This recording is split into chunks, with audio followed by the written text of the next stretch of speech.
Marlowe, the main character in Joseph Conrad's Heart of Darkness, is put in charge of a voyage to Kurtz's station. Mr. Kurtz is the best agent the company has.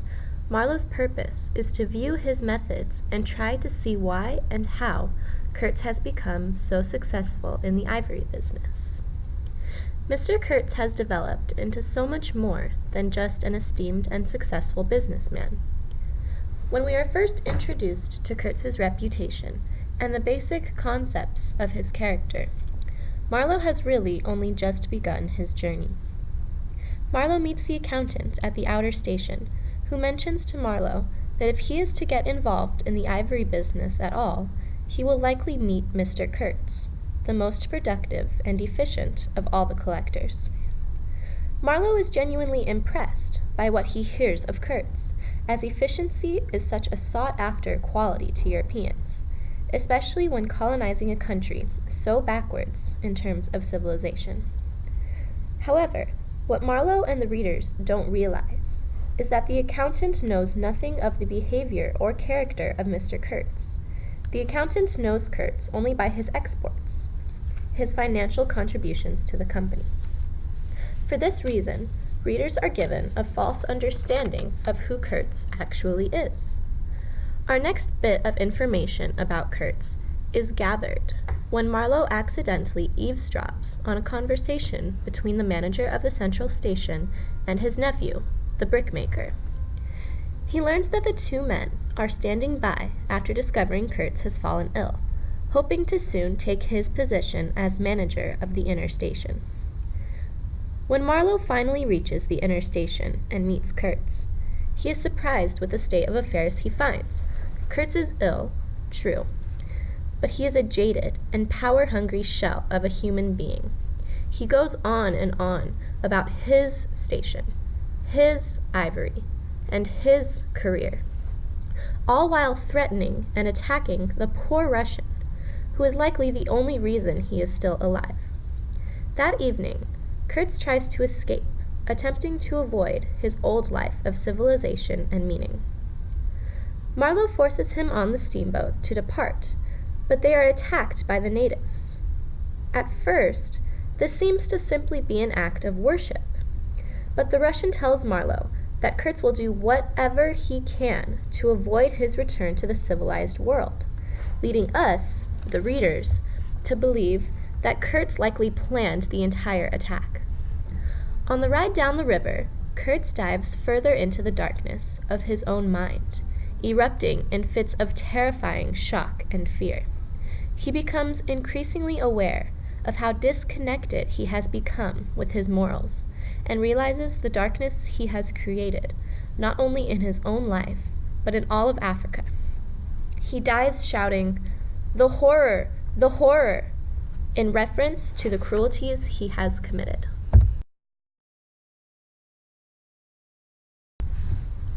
So now that you know the basics, we will delve into the real philosophy behind Kurtz. Kurtz has two main focuses that the novel makes apparent. First, he desires to make a fortune off of the ivory market.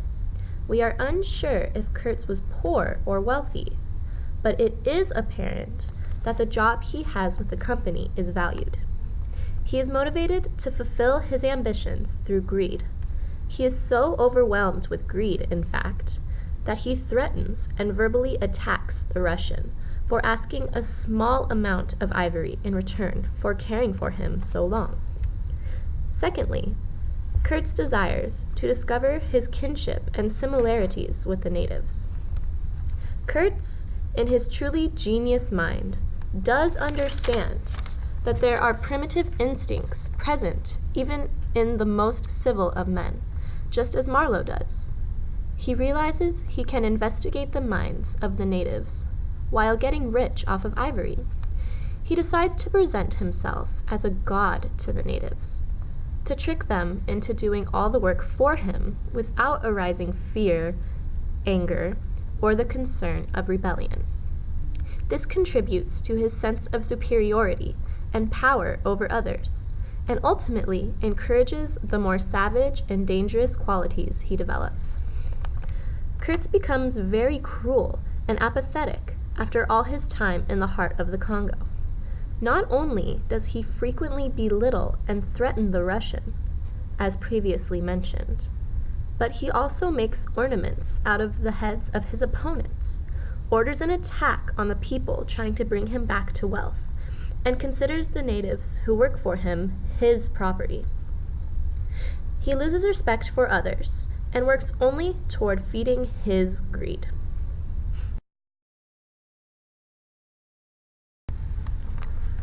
One of the most interesting symbols regarding Kurtz is his report to the International Society for the Suspension of Savage Customs.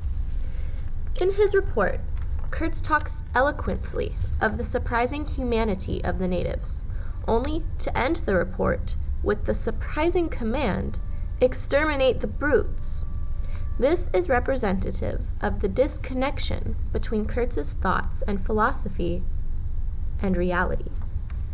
He thought he was entering a world of potential that would enlighten him, but instead, he was only reassured about the evils of his own kind.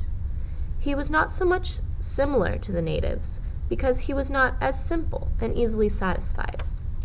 His verbal expressions of respect and genuine fascination drastically contrast his apathetic, greed-driven actions. Throughout much of the novel, Kurtz is more of a voice than a person. From the beginning of the novel, Kurtz is presented to Marlowe through word of mouth. Marlowe hears of Kurtz through everyone he meets, and is actually more interested in hearing Kurtz speak than shaking his hand.